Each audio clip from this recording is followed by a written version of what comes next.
honor Jim Prickett. Jim was the heart and the soul of the Faculty Association. He was the president of the Faculty Association from 91 to 92, and then from 94 to 96. Unfortunately, because of his health, he could not finish his second term, and he passed away in 1996. So the tree that you see right here, this tree was planted for Jim, in honor of Jim, in 1996. And we actually have a picture of what the tree used to look right there. So it has grown a lot since then. So back in 1996, when we planted that tree, the plan was also to put a rock here with a plaque on it, but that unfortunately never happened. So last year, Bill, where are you? Okay, Bill Price came up with renewing the idea of let's put some rocks here with a plaque. And then Gordon, where's Gordon? Back here. Okay, so then Gordon came up with the idea of let's create a garden in honor of Jim. So that's how it all started. Then we contacted the district, we contacted Greg Braun, right there. And we asked Greg, thank you, Greg. We asked Greg if the district would allow us to do something like this, and if the district will actually do the work for us. And he said yes, because he remembered Jim, and he said yes, we'll do it. And I can't thank him enough for saying yes, we'll do it. Thanks, Greg. And also Tom Corpus. Tom is the man who managed all the planting, all the garden and all the rocks. He actually took us to a tour of looking at all the rocks and decide which one we want. So thank you, Tom. And Jeffrey Peterson, who also helped Tom, and their staff. I don't know if they're here, but Antonio, Carlos, Valentin, Sergio, Rick, Carlos Franco, Beatrice, Hector, Ronald, Jorge, Julian, and Rogelio. Thank you all for making this a reality.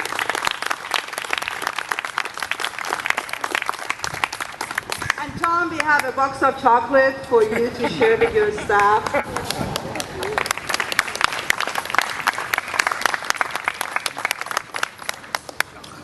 Who put that tree there? So before anything else, I would like to ask Jim's family, Margie, Patty, Jason, and Maya, to what happened to the cover? The wind. Okay, so we need to cover the rock and then uncover it again.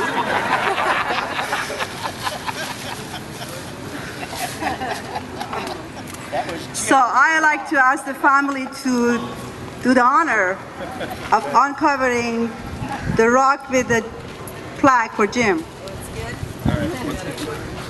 Are we just looking up here? Okay.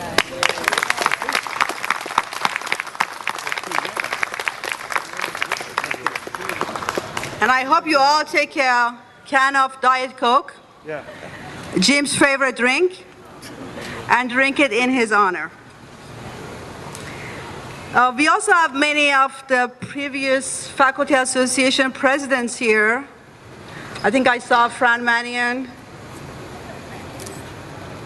Okay, and, oh, excuse me, Fran Chandler. I'm sorry, Fran Mannion was the Senate president. I'm my chair. Okay, so Fran Chandler, Lance Simpson. Lance is here, Phil Wall.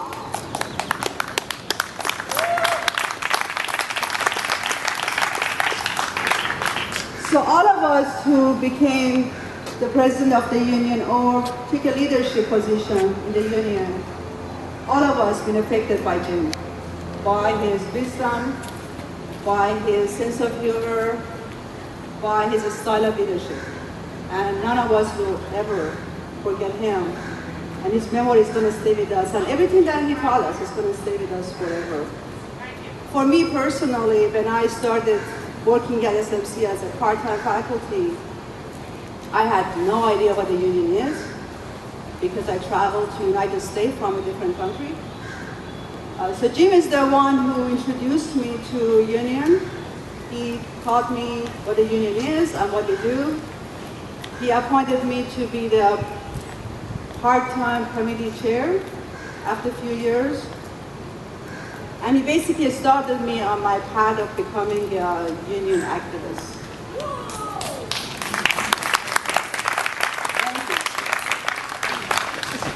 One lesson that Jim taught me, and I'm never ever going to forget that, and I have used that throughout all these years being involved in the union. So this is the lesson. He said some doors are very hard to open, and at times some doors may feel impossible to be opened. But yes, we can. We can open them. And we have done that. We have opened many doors by following Jim's spirit, Jim's style of leadership. We have done that. And he also told me that when we open doors, they may not be open at the angle that we want. But once they're open, we can work on the angle and make it the way we want it to be. So thank you, Jim. Thank you for everything you have done for all of us, for the union. And I'm going to stop talking, and I'm going to ask Gordon. Thank you.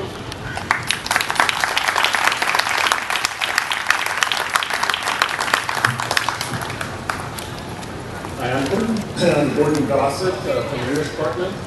I wonder if you all might just come in a little closer, since then I could see you all a little bit and you could really experience the garden maybe a little bit better if we're not spread out quite so much. In 1996, cancer took Jim's life, but it did not take the life that he left.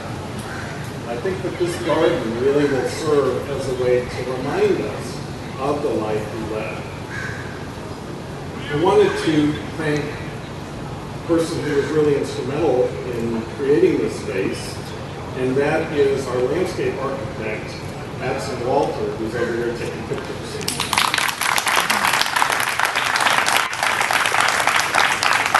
Madsen listened to us talk about Jim, and he was able to translate the kind of person that Jim was, in our words, to space, which I think is really a unique gift, and he's really given a gift to this campus by helping us create this space. I'd like to go back a little bit in time to a time when Jim first came here and remind some of us, and for some of us that weren't here then, just to talk briefly about the campus back at the time, back in those days, because it really is a campus and a story that we need to have, I think, as we go forward. I think it informs us today, and it will inform us in the future. I mean, if we just start with this science building, which really was a kind of beginning for the renaissance of this campus as far as the architecture goes. When Jim first came here, and when many of us came here, this building looked a lot like this building over here. And it actually was connected. And then there was the earthquake of 94, and that building was unstable and it came down. So we had science over here. We had what was called foreign language up here. We had the social science department, which included history, was right back here. And then English and ESL was over here. We had about 14,000 students instead of 30,000 students. And Nina Heights was right back here, was the English department chair. And her office was right through here. And we, at that time, and this is now in the early 80s, we had a secretary who I won't put Nina on the spot, but she was, at least at the time, we thought she was the ideal secretary. She was very friendly, she worked well with the students, she was very organized, and of course she left. So then we had a couple of secretaries who stayed for short periods of time. And then we had a new secretary, and his name was Jim Prickett. Now, Jim was not as organized as Don.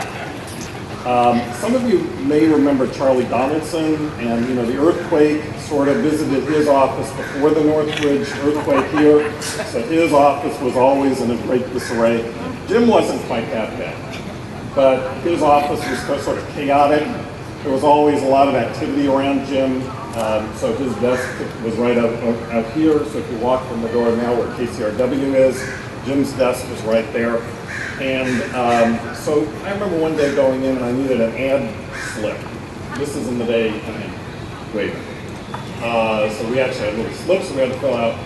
And I was looking around and Don always had them very nicely in order and we could find them easily. Well, I'm looking to find this and I'm like rummaging through and there's all sorts of stuff.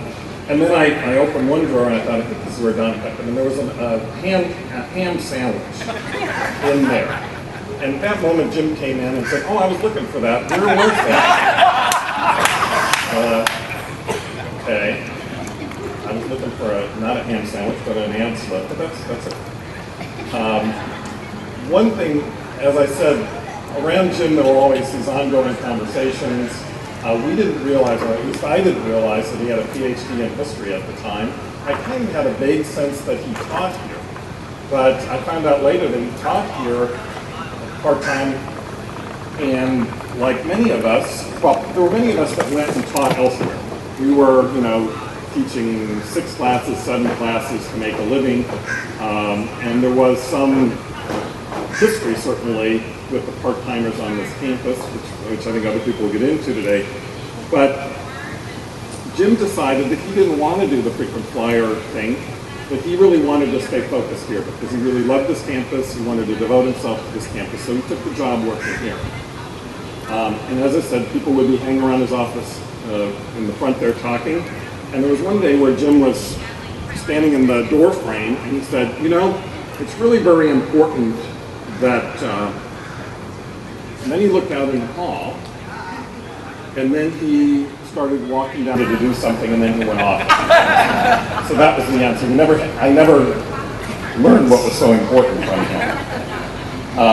But I think one of the things that really, now looking back and sort of as he was a professor of history, if you'll forgive me for talking about history for a second, I do think that he was really the right person with the right set of qualities at the right time to really change this campus.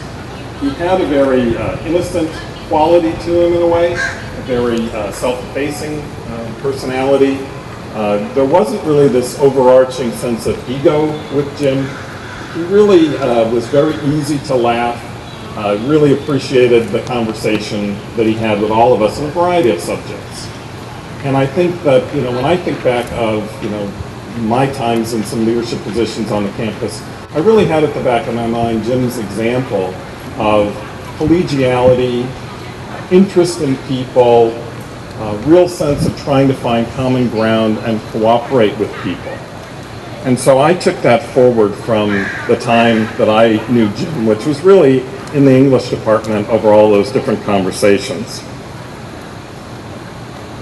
By recognizing Jim and the past here, I think that it helps us to claim the present and to really have a concept of what we want today. What are things that we value today? His example guides us and helps us shape the future. Cancer may have taken Jim's life too early in 1996, but it didn't take the life he led. May this garden, our stories about him and his legacy of leadership live on. Thank you.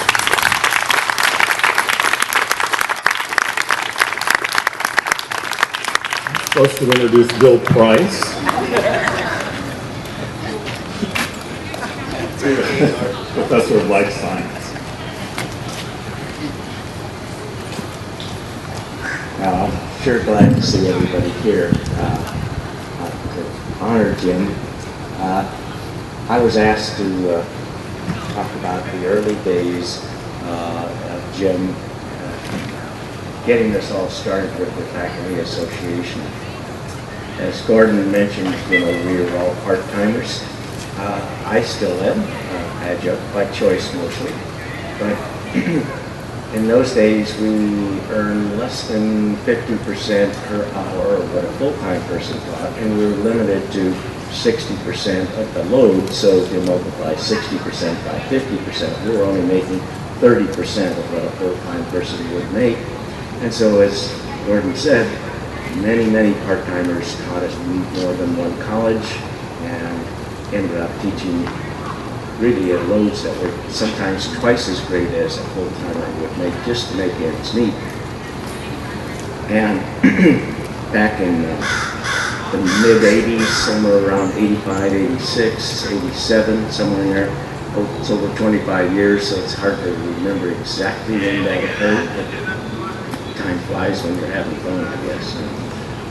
But I got a notice that there was going to be a meeting of part-time instructors to talk about how we could improve our situations. And at that first meeting, there was only 5 or 6 people. There was Gordon Gossett and Jim Prickett, of course, Lance Simpson, myself, and Stan Mock, and Tina. I can't remember what Tina's last name is. Chambers. Tina Chambers. And there were probably a couple others there that I don't remember at that first meeting. And we were batting ideas around of how could we get the Faculty Association to really put in greater effort to improve our situation. And we decided that one way that we could do that would be to recruit the more adjunct faculty to join the union and then elect a part-timer as union president.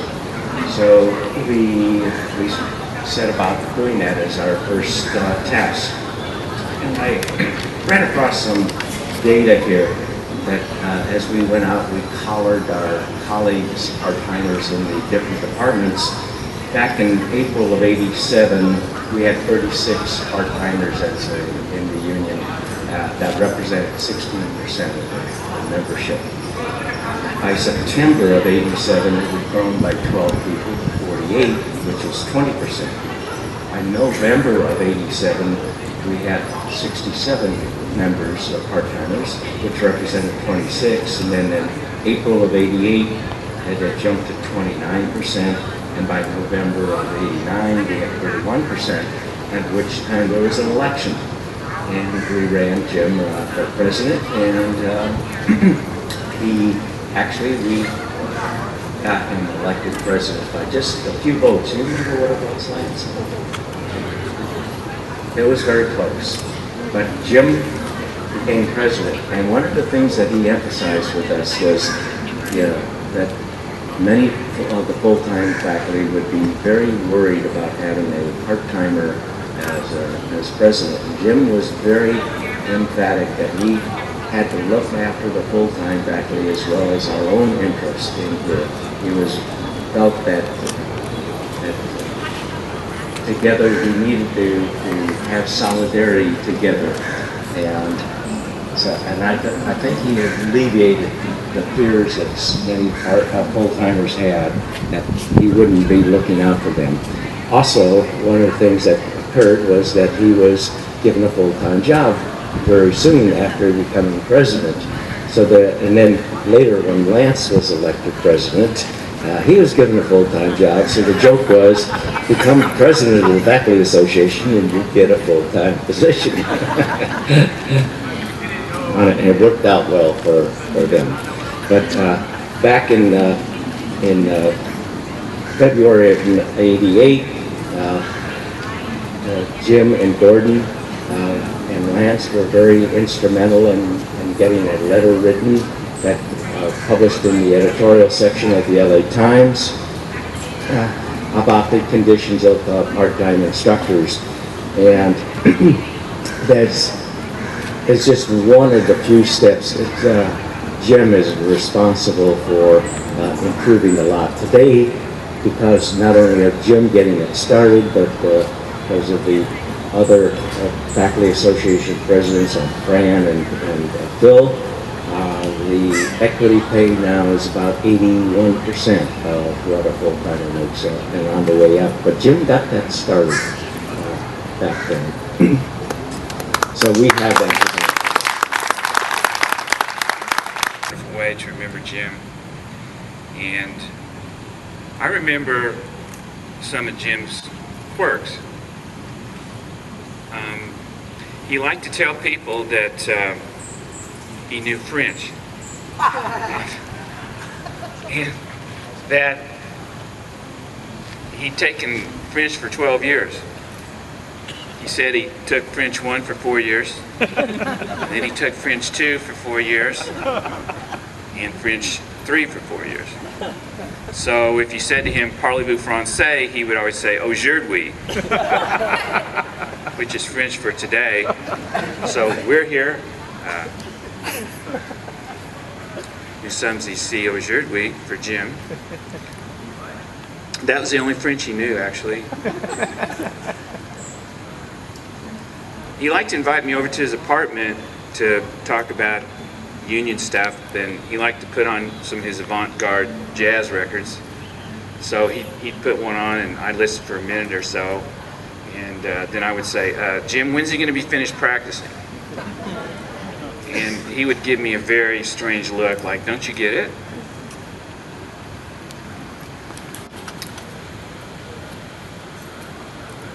I want to talk about Jim's vision.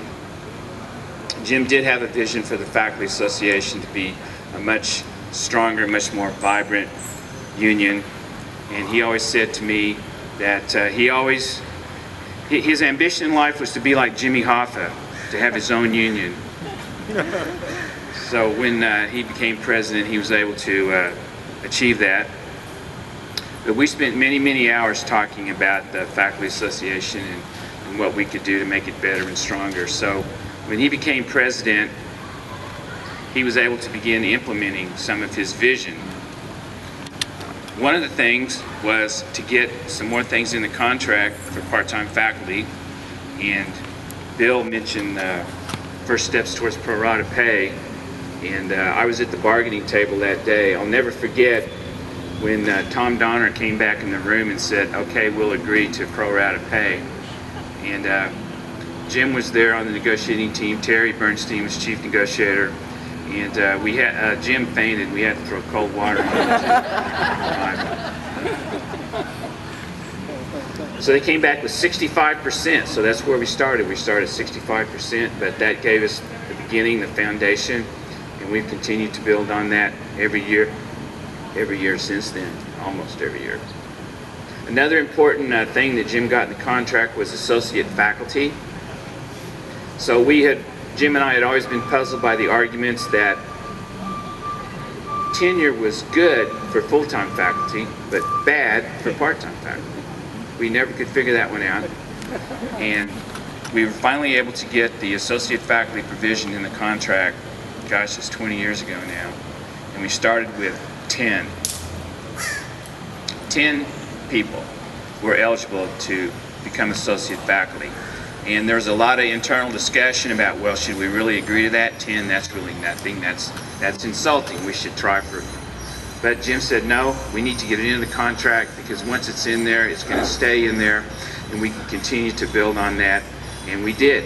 And so over the years, we've gotten, I don't know how many we're up to now, several hundred. 540 part-time faculty now have reemployment rights. I mean, it just boggles my mind.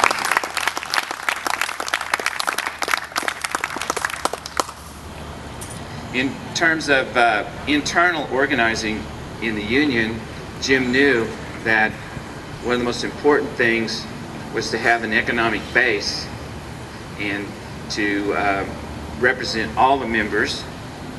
And the best way to do that was to establish what's called an agency fee. So up until about 20 years ago, membership in the association was voluntary, and that also meant that paying dues to the association was voluntary. Yet, under the law, the union is obligated to fairly represent everyone in the bargaining unit. So, on one level, that's a fundamental unfairness. On another level, it's just bad politics. So Jim was able to organize an election of the faculty to vote for whether we wanted to have an agency fee or not, and he got that through. It passed, and now everyone who's represented by the Faculty Association pays what's called an agency fee to the union. You can still voluntarily opt out if you want. Do we have any full-timers here or not? 2. So all full-timers except 2 now belong to the Faculty Association, and well over half the part-time faculty, I believe. So, so that agency fee gave the Faculty Association a revenue stream that it desperately needed in order to begin to build, be more professional, and become stronger both internally and externally. Another thing that Jim got through was some revisions to the Constitution and bylaws of the association, which gave more representation to the part-time faculty, or I should say it gave them the opportunity to have more representation through their own organizing efforts, but it also guaranteed the rights of the full-time faculty as well. So that was another major step forward in the history of the Faculty Association to make it so much stronger, and that we're all together in solidarity. An injury to one is an injury to all, and that's how Jim saw the union organizing. So I want to thank you for being here today, and I want to thank Jim. I want to thank Jim. I had the opportunity and privilege to know him, and for his life to affect mine and almost everyone here. And thank you, Jim. Thank you, everyone, for coming. And please stay. We have hors d'oeuvres. And if anyone else would like to share memories of Jim, step on up. Right? Okay. I think in jail overnight or something up in Berkeley for being a part of a sit-in after the Vietnam War, or during the Vietnam War, I suppose. And yeah, I don't know, he must have been sitting in some administrator's office where he wasn't supposed to be. And so I said to him, Jim, how come you weren't clever enough to escape that penalty? And he said, well, he wanted to defend himself, and he thought he could have done an excellent job of doing that. But other people told him he absolutely had to get a lawyer. And so he did. And he said when the lawyer walked into the room, the first words out of his mouth were a quotation from T.S. Eliot, "April is the cruelest month." And he said, I knew I was doomed. I said, yes, you were. But seriously, it was wonderful to work with Jim. And I was secretary of the Faculty Association, I think, when he was president. I was secretary a long time. I think he may even have fibbed a little bit in telling me that the office wasn't up for re-election when it really should have been, because nobody else wanted to do that job at that particular time. At any rate, it was wonderful to work with him, and I have very fond memories of him. And I'm very happy that this garden is going to be a memorial to him. Thank you.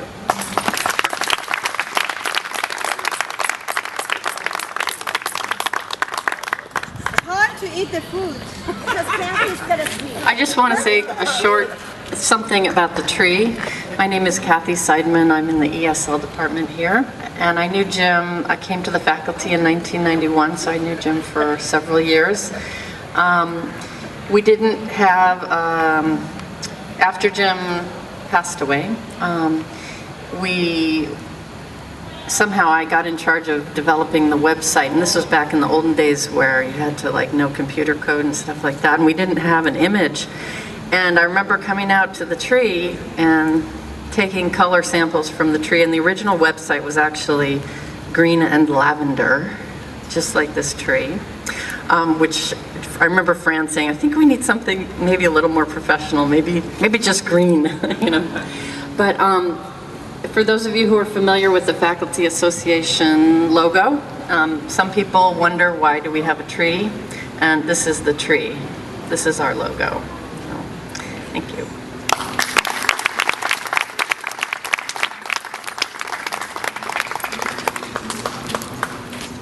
I just want to say one little thing.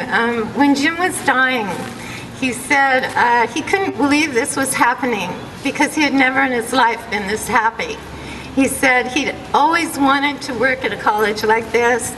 He said that he's always wanted to live by the beach, and he loved his apartment, and he loved doing beach volleyball, and he loved his colleagues, he loved the students, and he always loved history.